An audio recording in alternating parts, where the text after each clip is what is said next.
Thailand set a number, we set a range. And in industrial policy, that difference can decide who gets capital, who gets built, and who gets left behind. A reader asked a great question after my PAX Silica piece. Why are we still reacting to someone else's invitation when Thailand just wrote its own rules? So I looked at the new SIAM Silica framework, and the real issue isn't whether Thailand is perfect, because it's not. It's that they made their targets visible, measurable, and accountable while we still haven't. Rest of this video is about whether that's realism or a real problem.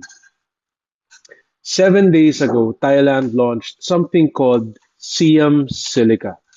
5 technical domains, 2030 targets, 1 fab, 2 packaging facilities, 8 design firms, a workforce plan with exact numbers, and 1 national semiconductor board chartered by executive order.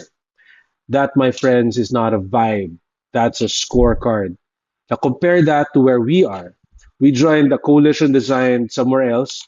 Our numbers span $10 billion to $70 billion range, which is broad enough to drive a truck through. Our job estimates move from 130,000 jobs to 800,000 jobs, depending on who is speaking and which month it freaking is. So yes, Thailand looks more specific, guys. But before we get too comfortable with that comparison, we need to ask the harder question. Can Thailand afford to be specific in a way we can't?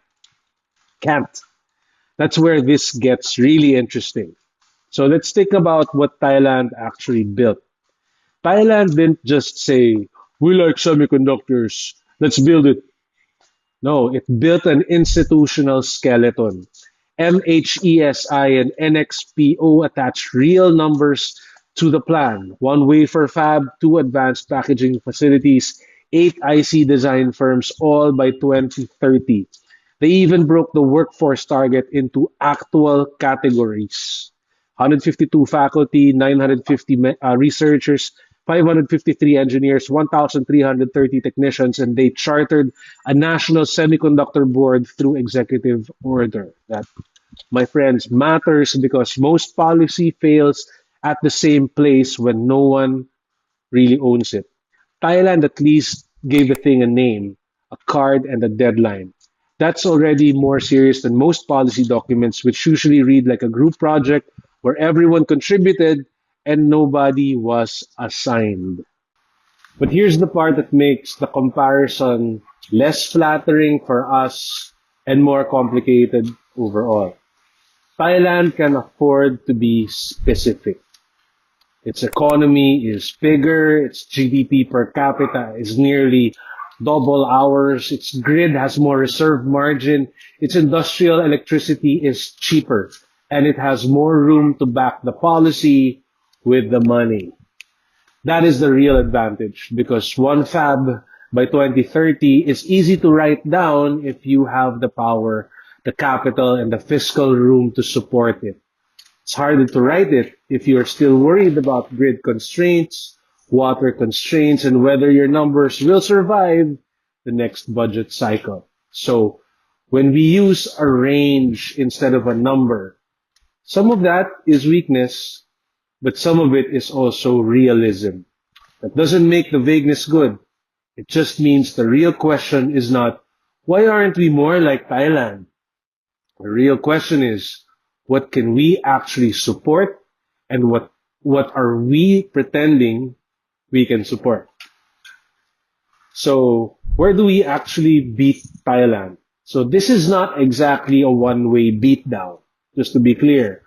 We're not starting from zero. In fact, in semiconductor exports, we're actually quite strong.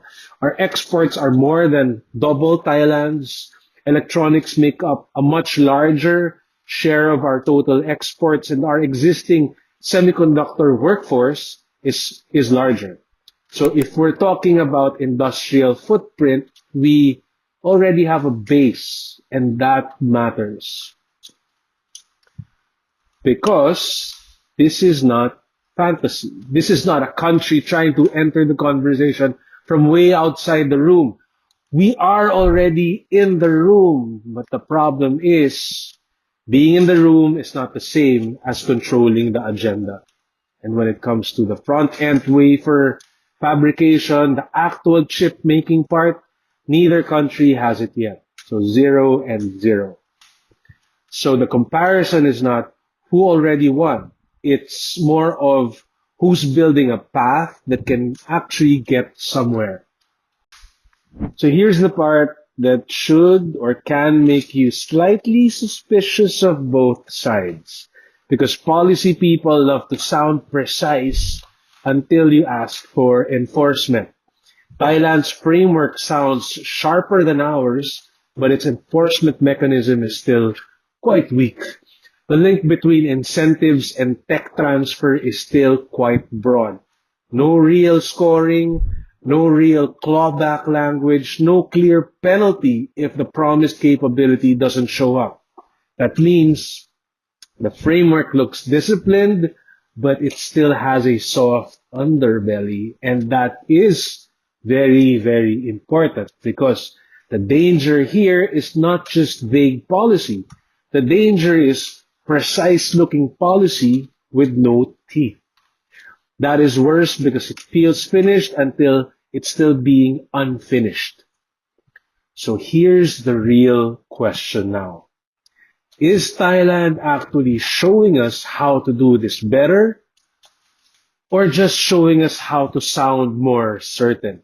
Because if the answer is the first one, then the Philippines has a lot of work to do. But if the answer is the second, then we're actually not as far behind as the headline suggests. So that's the tension in this whole story.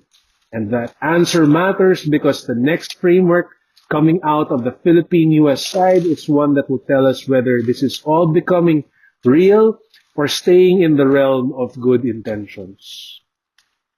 Now, what should we take from all of this? So there's three things worth taking from Thailand. Number one, publish a real number, not a range. How many fabs, how many packaging plants, how many design houses, and by when? A number can be measured later. A range can survive forever. Two, tie incentives to something specific. If a company wants support, it should be tied to capability building, not just presence. Technology transfer should not be decorative. It should be part of the transaction. Three, put just one body in charge. Thailand has a board. We have multiple agencies. That's not the same thing. Six agencies, each holding one piece of the puzzle, is how you get an elegant memo and a mediocre outcome. So only one accountable body is how you get something you can actually judge later. Now for the reality check. We can't just copy and paste Thailand's playbook. Our incentive structure is fragmented across agencies. PAX Silica is multilateral, which means we can't unilaterally set all the numbers ourselves. And we're negotiating this with a bit of a credibility scar already on the table. Intel's 2009 closure hangs over the conversation, although people disagree on how much damage that caused, but everyone agrees on the lesson. If you want tech transfer this time, you need teeth. Not better phrasing, not better adjectives, teeth. Otherwise, we just repeat the same cycle again. Big announcement, big applause, no follow through, which is very expensive hobby. What do we do next? The binding Philippine-US framework is expected later this year, likely around the ASEAN summit in Manila. That's the real test. Not the press conference, not the photo op, not the phrase everyone shares on LinkedIn for 3 days. The test is simple. Does it contain a hard facility number? Does it define technology transfer commitments? Does it create accountability? Or is it another broad range with a nice tone and no teeth? There's also congressional interest building in this, and the Management Association of the Philippines reportedly has already asked for quantifiable technology transfer commitments. Now, That matters because when the private sector starts asking for numbers, the government can't, not do it and ignore the vibes or whatever forever. So here's the takeaway. Thailand did not hand us a winning playbook. It handed us a more disciplined one, a more specific one backed by a bigger economy and a stronger grid and more fiscal room than we actually have. So the lesson is not copy Thailand, the lesson is more of match Thailand's specificity to capacity. That's the real test. Not what sounds good in a statement, what can survive the real world. And if you want a real semiconductor strategy, that means no more hiding behind ranges that can stretch forever. It means a number we can actually hit, a number we can actually miss, and a number that forces accountability.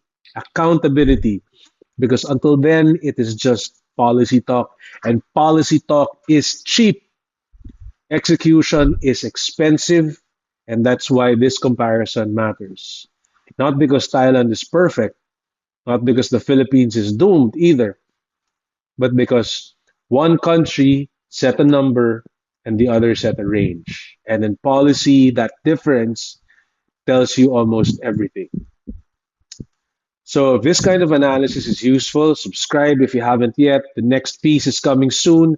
And if you want the full breakdown when it drops, you might want to be on that list. Stay integrated, stay ahead.